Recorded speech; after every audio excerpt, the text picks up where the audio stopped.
জগন্নাথ দেবের এই রথ এটি হচ্ছে ধ্বজা সমেত উচ্চতা 30 ফুট এবং এই রথ 22 ফুট চওড়া।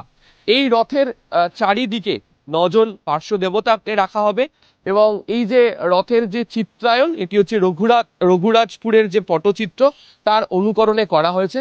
সামনে দেখাই যাচ্ছে যে 4টে সাদা ঘোড়া এখানে এই রথের সামনে থাকবে এবং হচ্ছে লাল এবং হলুদ রঙের এই রথ এবং এখানে 2জন যারা রথ বহন বা দ্বারবাহক যাদেরকে বলা হয় তাদেরকেও রাখা হবে।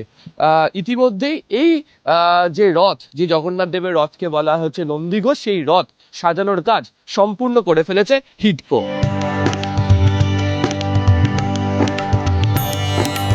রথযাত্রায় মধ্যিখানে যে রথ থাকবে হচ্ছে এটি হচ্ছে সুভদ্রার রথ, নাম হচ্ছে দর্পদলন এবং এই রথেরও উচ্চতা প্রায় 28.5 ফুট এবং এই রথেও চারিদিকে যে পটচিত্র দেখতে পাওয়া যাচ্ছে তা রঘুরাজপুরের যে পটচিত্র সেটি এবং এই রথের সামনে প্রতীকী হিসেবে যে 4টি কমলা রঙের যে ঘোড়া তা থাকবে এবং এই রথ 12টি চাকা নিয়ে যাত্রা করবে।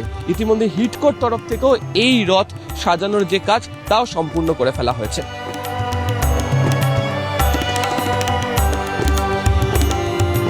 একেবারে সামনে রথযাত্রাতে যাবে হচ্ছে এই রথ, যে রথের নাম হচ্ছে তালধ্বজ।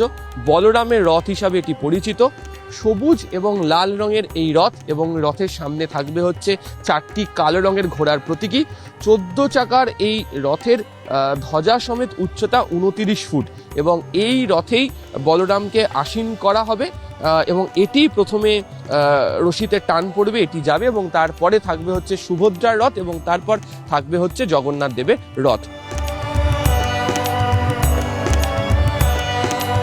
হিডকোর তরফ থেকেই 3টে রথেরই সম্পূর্ণভাবে সাজানোর যে কাজ, এর যে পটচিত্র আঁকার যে কাজ এবং রথের আনুষঙ্গিক যে কাজ তা সম্পূর্ণ শেষ করে ফেলা হয়েছে।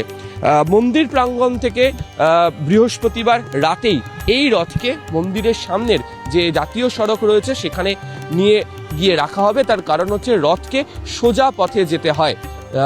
মাসির বাড়ি পর্যন্ত মন্দির থেকে দূরত্ব 1 কিলোমিটারের কাছাকাছি এবং সোজা পথেই এই 3টি রথ যাবে। শুক্রবার দিন অর্থাৎ রথের দিন বেলা 9টার পর থেকে শুরু হবে মূল পুজোর অনুষ্ঠান, অর্থাৎ পাহান্ডি বিজয়ের অনুষ্ঠান হবে। প্রত্যেক কটা বিগ্রহের ক্ষেত্রে যারা সেবায়িতরা রয়েছেন তারা বিগ্রহকে মন্দির থেকে বা গর্ভগৃহ থেকে বার করে নিয়ে যাবেন বাইরের রাস্তাতে, সেখানেই রথে তাদেরকে অধিষ্ঠিত বা আসীন করা হবে এবং তারপরে রথে বেশ কিছু পূজা অর্চনার অনুষ্ঠান রয়েছে এবং তারপরেই রথের রশিতে টান পড়বে।